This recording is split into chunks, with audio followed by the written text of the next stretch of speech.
আজ তো বিশ্ব ফিজিওথেরাপি দিবস। এই দিবসটি উপলক্ষে বলবেন যে প্রবীণদের তো অনেক সময় অনেক সমস্যা হয়, বাজার করতে পারছেন না, হাঁটু ব্যথায় ভুগছেন, গোড়ালি ব্যথা করছে, সেই বিষয়ে আসলে ফিজিওথেরাপি কিভাবে সাহায্য করে থাকে? অনেক ধন্যবাদ। আসলে প্রবীণ জনগোষ্ঠী বা যাদেরকে আমরা সিনিয়র সিটিজেন বলি, তো ওনাদের কিন্তু আসলে বেশ কিছু সমস্যা থাকে। আমরা দেখি প্রায় নন কমিউনিকেবল ডিজিজের কথা বলি। তাদের একদিকে যেমন উচ্চ রক্তচাপ থাকে, তার ডায়াবেটিস থাকে, কারো ক্রনিক কিডনি ডিজিজ যেটাকে আমরা সিকেডি বলি। এর পাশাপাশি বর্তমান সময়ে আর্থ্রাইটিস অন্য একটা কারণ। ওই আর্থ্রাইটিসের মধ্যে যেটা আমরা অস্টিও আর্থ্রাইটিস বললাম, কারো গাউটি আর্থ্রাইটিস থাকে, কারো রিউমাটয়েড আর্থ্রাইটিস থাকে।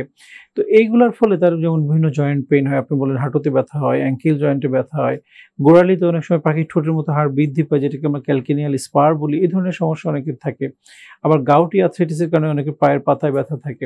তো এই জিনিসগুলোকে কমিয়ে রাখা বা তাদেরকে স্বাভাবিক জীবনযাপনে হেল্প করার ক্ষেত্রে যেমন একটা সমন্বিত চিকিৎসার কথা আমরা বলি, যে কিছু মেডিকেশনের যেমন তার প্রয়োজন, তার জীবনযাত্রা প্রণালীতে কিছু পরিবর্তন আনা দরকার, তার ফিজিক্যাল অ্যাক্টিভিটি বাড়ানো দরকার, তার ডায়াবেটিস, উচ্চ রক্তচাপ বা অন্যান্য যে কোমরবিডিটি ডিজিজ রয়েছে সেগুলোকে নিয়ন্ত্রণে রাখা দরকার। পাশাপাশি এই অ্যাক্টিভ রাখার জন্য ফিজিওথেরাপির মাধ্যমে তার মাসেল পাওয়ারগুলোকে ঠিক রাখা, তার আর্থ্রাইটিসের পেইনটাকে কমানো, ইনফ্লামেশনটাকে কমানো, এই প্রত্যেকটা জিনিস যদি একসাথে করা যায় সমন্বিত একটা চিকিৎসা মাধ্যমে, তাহলে এই রোগীরা তাদের যে লাইফ এক্সপেক্টেন্সি বেড়েছে, কিন্তু যদি সেই কর্মক্ষম না থাকে তাহলে এই জীবন দিয়ে তো কোনো লাভ নেই। একটা মানুষ যদি বিছানায় পড়ে থাকলো, তার স্বাভাবিক কাজকর্ম করতে পারলো না, তার এই বার্ডেন মনে হবে, ফ্যামিলির কাছে বার্ডেন, তার নিজের কাছে বার্ডেন, ওভারঅল ওয়ার্ল্ডের কাছে সে বার্ডেন হবে। তো এটা না হয় সে যদি অ্যাক্টিভ থাকে, সচল থাকে, নিজের কার্যক্রমটা সে স্বাভাবিকভাবে করতে পারে, সামাজিক কার্যক্রমে সে অংশগ্রহণ করে, সে ফিজিক্যালি যেমন ভালো থাকলো, মেন্টালি ভালো থাকলো, পরিবারের লোকজন ভালো থাকলো, ওভারঅল দেশ সমাজ আমরা সবাই উপকৃত হব। স্যার, আমরা আবার আলোচনায় ফিরবো, নিয়ে নিব ছোট্ট একটি বিরতি। জি নিশ্চয়ই। সুপ্রিয় দর্শক, ঢাকা সিটি ফিজিওথেরাপি হাসপাতাল নিবেদিত ব্যথামুক্ত সুস্থ জীবন অনুষ্ঠান থেকে নিচ্ছি ছোট্ট বিরতি। ফিরে আসবো খুব শিগগির।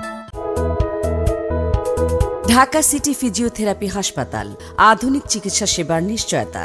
ডাক্তার এম ইয়াসিন আলী স্যারের তত্ত্বাবধানে চিকিৎসা দেওয়া হয়। অপারেশনবিহীন হাঁটু, কোমর, প্যারালাইসিস ও পঙ্গু রোগের আধুনিক চিকিৎসা সেবার নিশ্চয়তা। ঠিকানা ঢাকা সিটি ফিজিওথেরাপি হাসপাতাল, house number 12/1, road number 4/A, Dhanmondi, Dhaka 1205।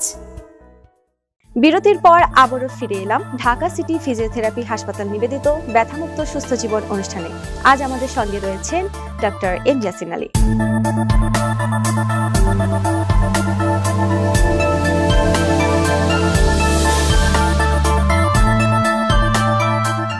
Sir, আমরা আবারও প্রশ্নোত্তর পর্বে ফিরে যাব। জি নিশ্চয়ই। ফিজিওথেরাপি অস্টিওপোরোসিস এবং আর্থ্রাইটিসের প্রভাব কমাতে কিভাবে সাহায্য করে থাকে? ধন্যবাদ। আসলে অস্টিও আর্থ্রাইটিস যেটাকে আমরা বলি, এটা একটা ডিজেনারেটিভ ডিজিজ। যেমন আমরা, এটা একটা গ্রিক ওয়ার্ড। অস্টিও মিনস আমরা বলি বোনস বা জয়েন্ট, আর্থ্রাইটিস মানে ইনফ্লামেশন।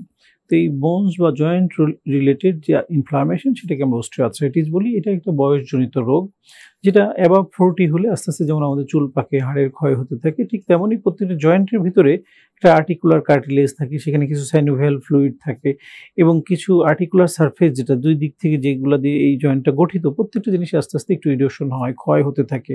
আমরা স্বাভাবিক জীবনযাপন করছি, যেমন ধরে নিই আমরা হাঁটুর কথা, আমরা প্রতিনিয়ত হাঁটাচলা করছি, নিচে বসছি, নামাজের মতো বসছি, সিঁড়িতে ওঠানামা করছি, প্রত্যেকটা জায়গায় কিন্তু আমাদের এই হাঁটুর উপর একটা প্রভাব পড়ছে। এই প্রতিনিয়ত যে ওয়্যার অ্যান্ড টিয়ার হচ্ছে, সেখানে এই ধরনের একটা ক্ষয় রোগ, যেটাকে আমরা অস্টিও আর্থ্রাইটিস বলে থাকি, যে এই রোগটার মাধ্যমে আমার ওখানে জয়েন্টে একটা ইনফ্লামেশন তৈরি হচ্ছে। তো আমরা ফিজিওথেরাপির মাধ্যমে যেটা করি, যে তার ওই এক ধরনের আমাদের ইলেকট্রো মডালিটিস আছে, ইলেকট্রোথেরাপি বলি আমরা, সেটার মাধ্যমে ইনফ্লামেশনটাকে কমাই। এর পাশাপাশি যে চারিদিকে যে মাংসপেশি লিগামেন্টগুলো রয়েছে, সেইগুলোর শক্তি আমরা কিছু থেরাপিউটিক এক্সারসাইজের মাধ্যমে এই শক্তি বৃদ্ধি করি, যার ফলে তার দেখা যায় যে এই পেইনগুলো দ্রুত কমে যায়। আপনি জানেন যে দীর্ঘমেয়াদী পেইন কিলার বা অন্যান্য ব্যথানাশক ওষুধের অনেক ধরনের পার্শ্ব প্রতিক্রিয়া থাকে। এই জন্য আমরা বলি সাময়িকভাবে খেলেও দীর্ঘমেয়াদী ব্যথানাশক ওষুধ খাওয়া যাবে না। সের পাশাপাশি যদি আমরা অল্টারনেটিভ ওয়েতে ফিজিওথেরাপির মাধ্যমে তার ব্যথাটাকে কমিয়ে দিতে পারি, প্লাস তার সারাউন্ডিং যে মাংসপেশি লিগামেন্ট রয়েছে সেগুলো শক্তি বৃদ্ধি করতে পারি, তাহলে সে তার স্বাভাবিক জীবনযাপনটা করতে পারে। আরেকটা যেটা আপনি বললেন অস্টিওপোরোসিস, এটা হলো এক ধরনের হাড়ের ভঙ্গুরতা রোগ। আমরা বলি যে যেমন আমরা কাঠের একটা দরজা যদি লাগাই, একটা সময় দেখবেন ঘুণে ধরে যায়, কাঠটা ফ্রাজিল হয়ে যায়, একটা ঘুষি দিলে কাঠটা ভেঙে যাবে বা একটা ধাক্কা দিলে ভেঙে যাবে। ঠিক তেমনই আমাদের বোনসগুলা ভিতরে কিছু উপাদান থাকে, যেটাকে আমরা বলি বোন মিনারেলস, সেই বোন মিনারেলসে যদি ডেনসিটি থাকে, সেটা যদি কমে যেয়ে থাকে, তখন এটাকে আমরা অস্টিওপোরোসিস বলি। এটাও একটা ডিজেনারেটিভ ডিজিজ, এটা বয়সের সাথে সাথে হয়। আমরা দেখি যে অ্যাবাভ 50 হলে মেয়েদের ক্ষেত্রে এটা আস্তে আস্তে শুরু হয়, ছেলেদের ক্ষেত্রে 60 অ্যান্ড অ্যাবাভ হলে শুরু হয়।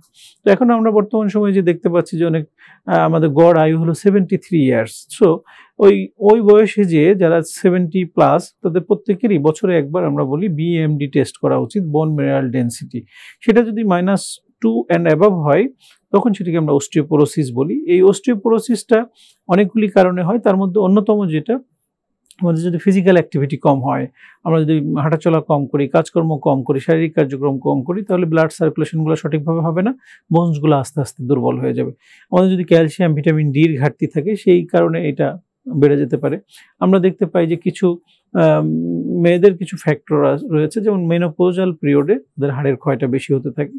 এছাড়া কিছু ওষুধ আছে যেগুলো হরমোনাল ওষুধ অনেকের খেতে হয়, থাইরয়েড আছে বা এই জাতীয় কিছু ওষুধ আছে যেটা প্রভাবজনিত কারণে অনেক সময় অস্টিওপোরোসিস হতে পারে। তো এই ক্ষেত্রে আমরা ফিজিওথেরাপির মাধ্যমে তাদের যদি শারীরিক কার্যকলাপটা স্বাভাবিক রাখতে পারি, এক্সারসাইজের মাধ্যমে ব্লাড সার্কুলেশনটা বাড়াইতে পারি, তাহলে কিন্তু অনেকাংশেই এই অস্টিওপোরোসিসটা প্রিভেন্ট করা যাবে।